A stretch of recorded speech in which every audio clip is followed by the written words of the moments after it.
사실입니다. 그럼에도 불구하고 사도 바울께서는 그러나 이 모든 일에 우리를 사랑하시는 주 예수 그리스도로 말미암아 우리가 넉넉히 이긴다는 말씀을 하십니다.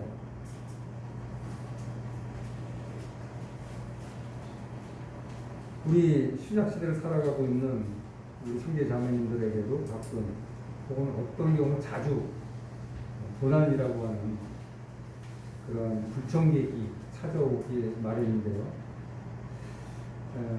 당사자는 당장 힘들고 또 고단하고 어떤 면에서 한숨이 나오는 그런 상황인데 오히려 기쁘게 여기라고 하는 야고보 형제님의 말씀이 있죠. 그래서 과연 그러한가 다시 한번 찾아보기로 했습니다. 야고보서 1장 2절입니다. 제가 읽겠습니다. 내 형제들아 너희가 여러 가지 시험을 당하거든 온전히 기쁘게 여기라. 이는 믿음의 시련이 인내를 만들어내는 줄 너희가 압니다. 인내를 온전히 이루라. 이는 너희로 온전하고 고비하여 조금도 부족함이 없게 하려 합니다. 우리가 잘 알고 있는 말씀이죠. 근데 이 말씀에 대해서 다른 버전으로 읽으면 이렇습니다. 내 형제 여러분, 여러 가지 시험을 당할 때 여러분 그것을 다시 없는 기쁨으로 여기십시오. 믿음의 시련을 받으면 인내력이 생긴다는 것을 여러분 잘 알고 있습니다. 인내력을 한껏 발휘해 보십시오. 그러면 여러분은 조금도 흔적일 데가 없이 완전하고도 원만한 사람이 될 것입니다.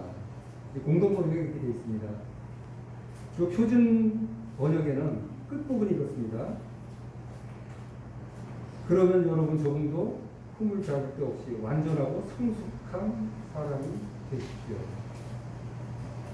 그래서 하나님께서는 우리를 온전하고 성숙한 사람을 만드시기 위해서 시험이라고 하는 도구를 통해서 우리를 온전케 하신다는 것을 잘 알고 있습니다. 그리고 우리가 욥기를 통해서 살펴본 대로 하나님께서는 직접적으로 욥을 시험하신 건 아니죠. 그렇지만 사단을 통해서 시험하셨다는 것을 우리는 알고 있습니다. 근데 그에 반해서 하나님께서는 악에게 시험을 받지 아니하시고 친히 아무도 시험하지 아니하신다는 말씀이 있습니다. 여기 보면 아주 상반되는 말씀이죠. 이 부분에 대해서 여러분은 어떻게 생각하십니까?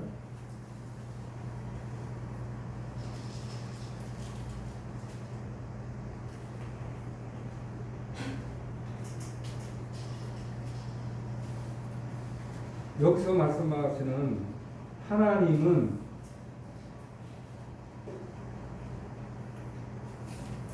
악에게 시험을 받지도 아니하시고 친히 아무도 시험하지 아니하신다. 그래서 이 여기서 시험이라는 단어는 악의 유혹, 죄의 유혹을 말합니다. 그래서 하나님은 악에게 유혹을 받지 않으신다. 죄의 유혹에 걸리지 않으신다 하는 뜻입니다. 그리고 친히 아무도 시험하지 아니하시느니라 라고 하는 여기서 시험은 우리가 알고 있는 그대로 시험입니다. 그리고 이어서 하시는 말씀이 이렇죠. 야고보서 2장 14절인데요. 오직 각 사람이 시험을 받는 것은 자기 욕심에 끌려 미혹됨이니 하나님은 악에게도 죄에게도 유혹을 받지 않으시는 분인데 사람은 시험을 받기도 하고 시험에 걸려들기도 한다는 거예요. 그러니까 우리는 연약하기 때문에 그렇죠. 근데 시험에 걸려드는 이유는 무엇이냐? 자기 욕심에 끌려 미혹됨이기 때문이다. 그래서 미혹됨이라는 단어를 살펴보면 미끼를 달다, 미끼로 잡다 이런 뜻이에요. 물고기를 잡을 때 낚시꾼이 바늘에다가 고기가 좋아하는 미끼를 걸어서 이렇게 낚싯대 끝에 바다 물에다 띄우죠. 그럼 고기들이 걸리는 미끼만 바라보는 거예요. 바늘이 숨어있다는 자전거로 딱 벌써 먹어요. 그래서 걸려드는 거. 그게 유혹이거든요. 낚시꾼들은 그런 말이 있습니다. 조그만 호수에 가서 그물로는 그곳에 있는 고기를 다 잡을 수 없어도 낚시로는 씨를 말릴 수 있다는 말이 있어요. 그 말은 낚시의 그 유혹의 위력이 얼마나 센지를 말해주는 이야기입니다. 이 말씀을 보면 생각나는 것이 있죠. 사단이 선악과를 통해서 하와를 달콤한 말로 유혹으로 속인 것이 있어. 그 속아 넘어간 결과 그의 자손들이 욕심을 따라 살다가 결국 사망에 이르게 하는 그런 죄의 덫에 걸리게 하는 것이 있습니다. 하나님은 시험을 하시느냐 안 하시느냐, 그래서 욥기를 통해서 사단을 통해서 하신다는 건 우리가 알았어요. 그런데 하나님의 시험을 굳이 하신다면 그 시험은 왜 하시는 것인가? 그 시험의 목적은 무엇인가 하는 거예요. 하나님의 시험은 우리를 온전케 하기 위한 방법으로 사용하신다는 것이고, 사단의 시험은 무엇이죠? 유혹에 걸려서, 덫에 걸려서 자기 멋대로 살다가 결국 사망에 이르게 하는 그러한 죄를 갖고 우리를 유혹하는 그러한 시험이 되는 것입니다. 그래서 똑같은 시험이라 할지라도 결과가 너무 다 다르다는 것을 우리가 잘 알고 있는데요. 예수님께서 하신 일의 단면을 통해서 시작과 끝이 얼마나 다른지, 세상으로 다른지를 우리가 엿볼 수 있는 것이, 우리 주님께서 첫 공생애를 시작하실 때 동네에서 있었던 결혼식 피로연에 참석하신 적이 있죠. 그때 포도주가 떨어졌습니다. 그 신랑이 얼마나 당황을 했겠어요. 그때 포도주로 물로 포도주를 만든 그런 사건이 있었는데요. 그 포도주를 먹어본 연회장이 신랑을 불러서 이런 말을 하죠. 사람마다 먼저 좋은 포도주를 내고 취한 후에는 낮은 것을 내거든 그대는 지금까지 좋은 포도주를 무엇보다 합니다.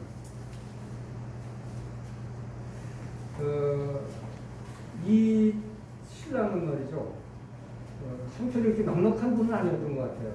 그래서 피로연에 쓸 만큼 충분히 좋은 포도주를 준비 못한 것 같아요.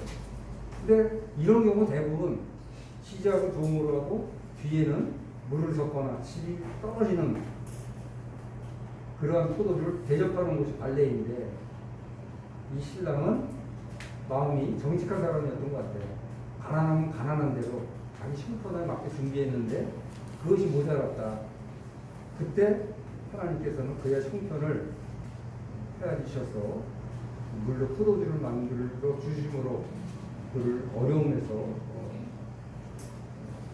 태어날 수 있도록 하신 은혜를 베푸셨는데요. 이와 같이 하나님은 시작과 끝이 언제나 선하시고 또 신실하시다는 것을 우리가 알게 됩니다.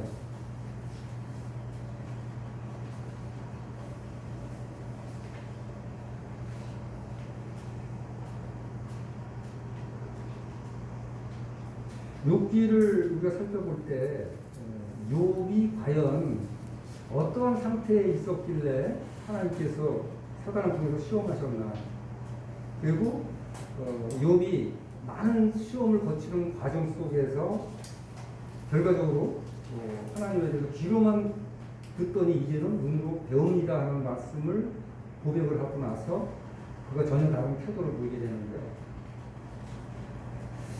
이것이 결국은 거듭난 성도가 시작은 육신으로 시작하지만 결과적으로 그것으로는 하나님의 말씀대로 살 수 없다는 사실을 깨닫게 되는 날, 결국 자기 자신은 완전히 항복을 하고 하나님께 모든 것을 맡겼을 때 하나님이 그 성도를 리드해가는, 말 그대로 당사자의 주인이 되셔서 주인의 역할을 하시는 것, 그것을 원하시는 모습을 그림자로 보여주신 것이라고 저는 여겨지는데요. 네. 이 사회생활과 하나님이 하시는 일이 비슷한 점이 많은 것 같아요. 항상 그런 건 아니지만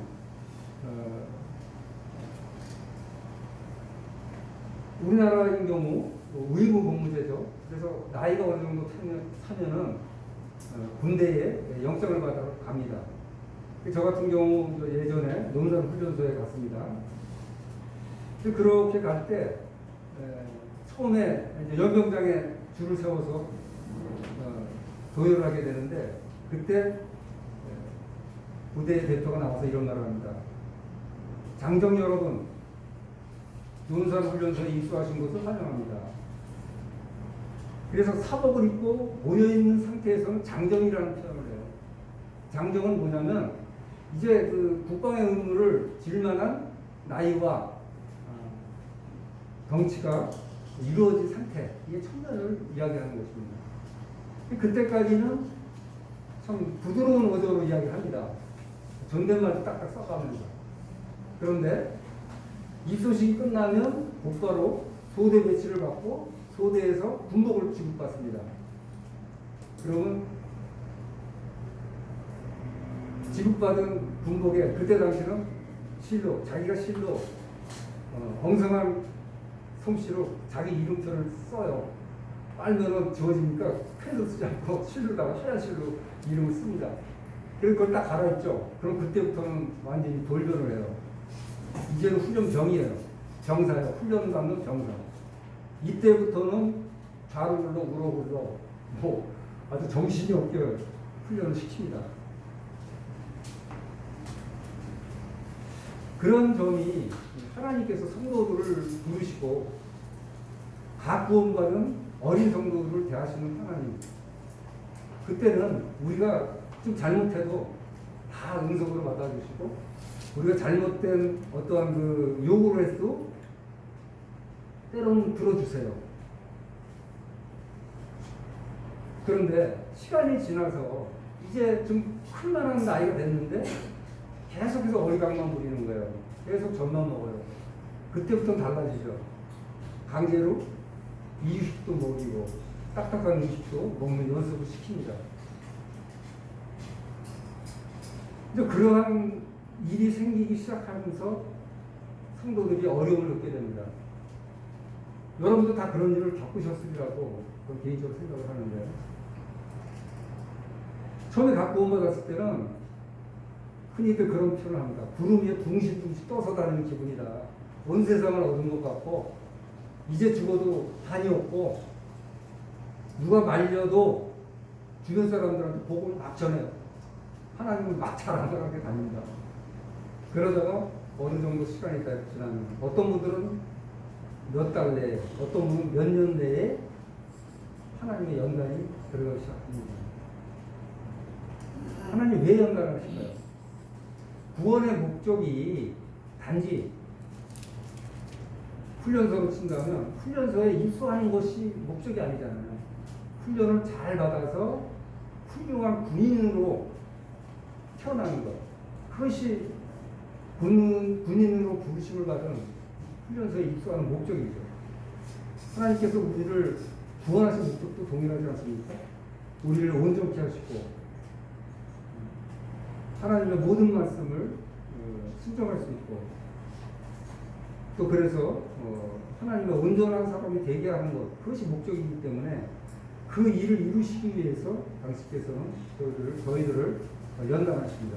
그것이 때로는 시험일 수도 있고 저희한테 고난일 수도 있습니다.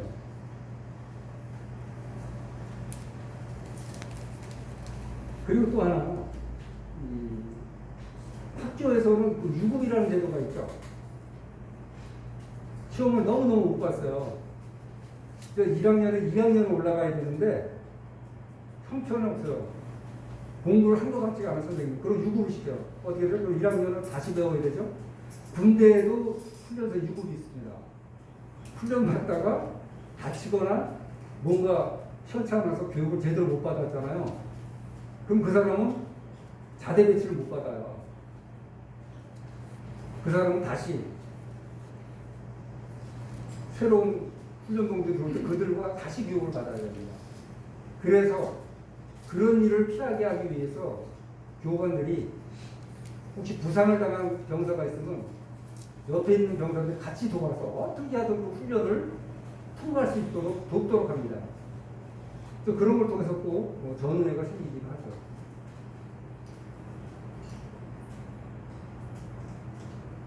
그래서 야고보 형제님이 말씀하신 너희가 여러 가지 시험을 당할 때 그것을 기쁘게 여기라. 다른 번역으로 그것을 다시 없는 기쁨으로 여기라고 하시는 말씀은 무엇이냐. 우리가 그런 시험을 계속 피하게 되면 결국은 성숙해질 기회를 잃게 되는 것이라는 이야기입니다. 이것이 습관적으로 반복되다 보면 데살로니가 5장 19절에 있는 말씀처럼 성령을 소멸하는 데까지 나갈 수가 있습니다. 하나님이 우리 마음속에서 성령님을 통해서 계속 근심하게 하시는데 그 근심을 계속 무시해버리면 결국은 성령의 인도하심을 소멸하는 그러한 나쁜 결과에까지 할 수 있다는 것을 우리는 알고 있습니다. 그럼 이제 다시 욥의 고난으로 한번 돌아보겠습니다. 욥은 왜 우리가 상상 못할 그런 고난을 받아야만 했습니까? 현실을 살아가고 있는 은혜 시대를 살아가고 있는 우리 성도님이라 할지라도 저라고 할지라도 욥이 당한 그만한 고통을 겪는다면 과연 견뎌낼 수 있을까? 어떻게들 생각하십니까? 아마 쉽지는 않은 일이라고 여겨질 것입니다. 욥이 이런 말을 합니다. 27장 1절에 나의 정당함을 물리신 하나님 나의 영혼을 괴롭게 하신 정는 자의 사심을 두고 맹세합니다. 27장 4절 결코 내 입술이 불의를 말하지 아니하며 내 혀가 거짓을 말하지 아니하리라.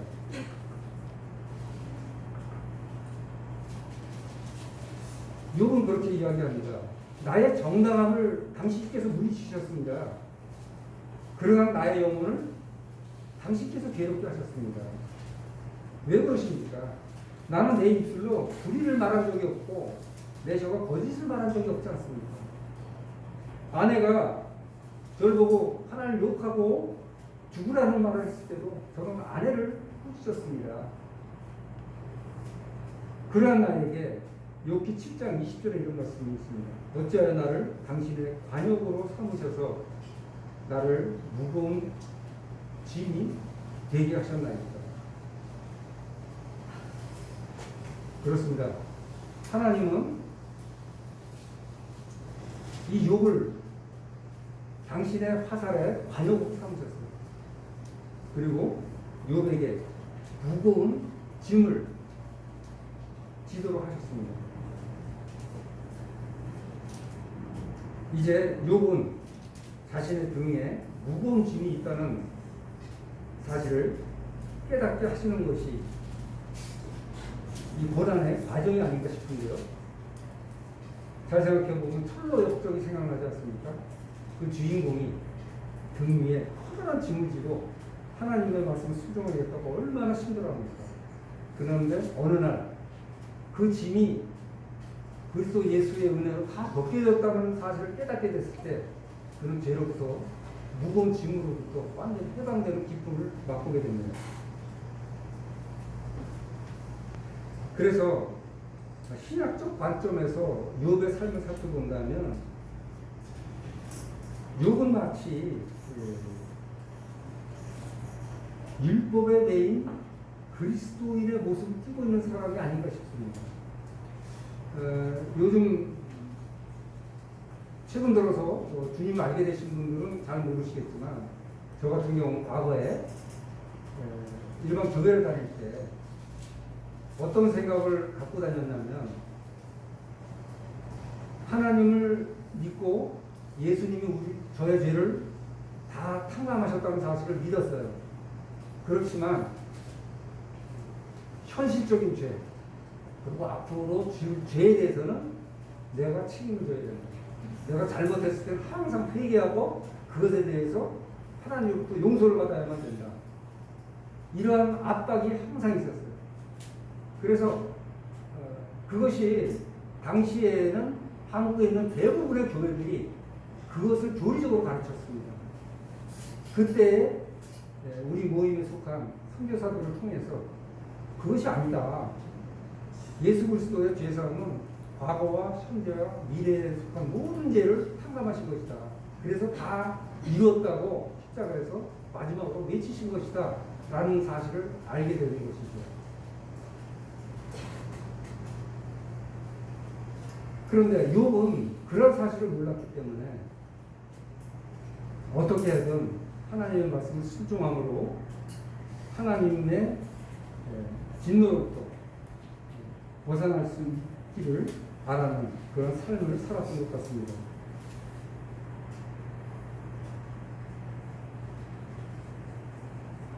욥기를 읽으면서 엘리후가 등장하는 거의 30장에 이르기까지 욥의 태도를 보면서 아주 특징적으로 느낄 수 있는 것이 하나 있어요. 욥이 하나님을 믿었고 하나님의 은혜로 지금까지의 삶을 유지할 수 있었다면 자기의 주장대로 하나님의 은혜로 의로운 자로 정의로운 자로 살아올 수 있었다면 그의 입에서 마땅히 나와야 될 것이 있습니다. 그런데 그것이 빠져 있어요. 욥은 자기의 정당함을 피가 끓는 주장을 했지만 결코 하지 않은 것이 있어요. 나를 지금까지 인도하시는 나에게 호흡을 주시는 나에게 하루하루를 허락하시는 그런 속에서도 나를 의로운 자로 살아갈 수 있도록 지혜와 능력을 주신 하나님께 영광을 돌리는 것이 한 번도 나오지 않습니다. 이것이 바로 육신적인 사람의 특징입니다.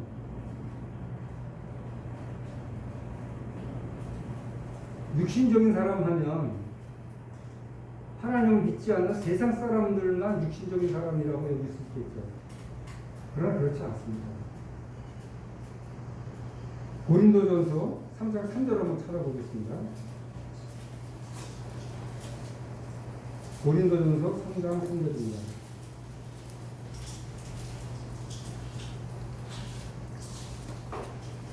너희는 아직도 육신에 속한 자로다. 너희 가운데 시기와 분쟁이 있으니 어찌 육신에 속하여 사람을 따라 행함이 아니리요.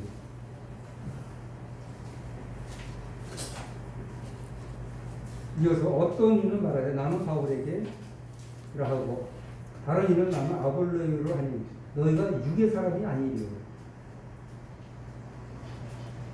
자, 육의 사람, 육신에 속한 자, 누굴 갖고 이야기하는 것이죠? 고린도 교회에 속한 성도에게 하시는 말씀이에요.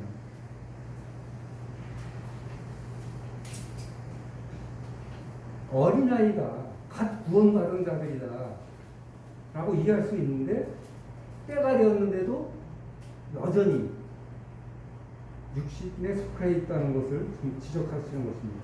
그래서 상자사에 너희는 아직도 육신에 속한 자로다 합니다. 아직도 마땅히 영에 속한 자가 되어야 하는데 아직도 육신에 속한 자로다.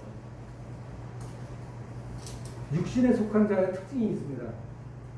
겉으로는 하나님 이야기를 하고 하나님 은혜를 이야기하고 복음 이야기를 합니다.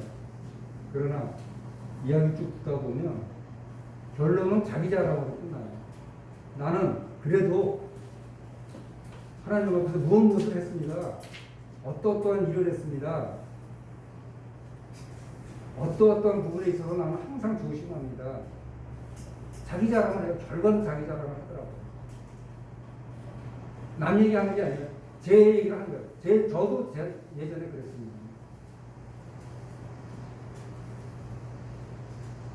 구원을 받은 어린아이가 처음 시작할 때는 내가 하려고 그래요. 부모님이 밥을 떠주고 숟가락이라는 걸 가르치려고 그러면 뺏어서 내가 하겠다고 해요. 근데 좋은 습관이 주어져야 되잖아요. 밥을 먹는 요령이 어떤 건지. 뭐든지 부모님이 좋은 습관을 길러주려고 하는 거 아기들은 일단 내가 하겠다고 다 뺏어요. 그럼 다 얻으려고 그러니까. 성도들에 있어서도 갖고 받으신 분들은 거의가 그렇습니다. 내가 하려고 합니다. 일단은 성장하고 장성한 분량에 이르는 다음에 하나님의 말씀을 순종할 수 있는 것인데 성장도 하기 전에 내가 하려고 한다는 것이죠.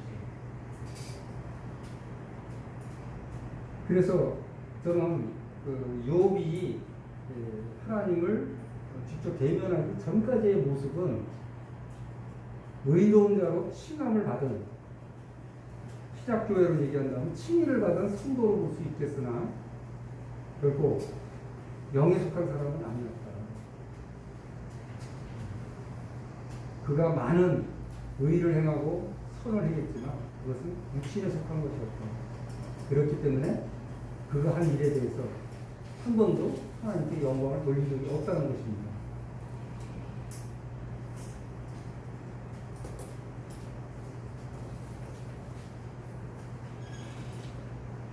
요 외에 구약에 우리가 잘 아는 유명한 인물들 중에 고난을 통해서 온전해진 몇 분을 살펴보도록 하겠습니다. 첫째, 우리가 잘 알고 있는 이 중에 요셉이 있죠.